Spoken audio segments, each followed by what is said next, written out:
Hi everyone, this is Bank Nifty Future 1 minute chart. Today it's July 12. After 3 o'clock we have received a sell call.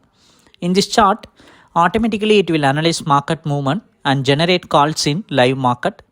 In this chart we can say automatic buy sell calls generator or buy sell signal generator like that. In live market it will analyze every 1 minute candle. Once that 1 minute candle breakout happen, immediately the calls will be generated. The calls will look like a signal. Buy signal means green color.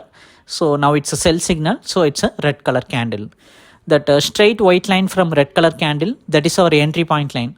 Sell at 44,726 as you can see.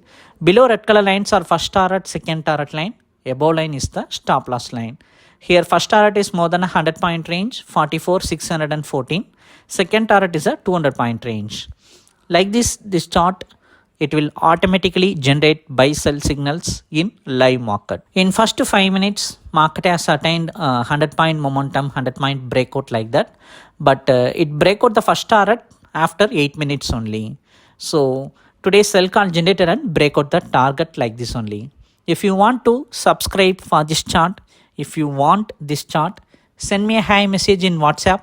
We'll provide the plan detail. If you feel like it, you can subscribe for it. Thank you.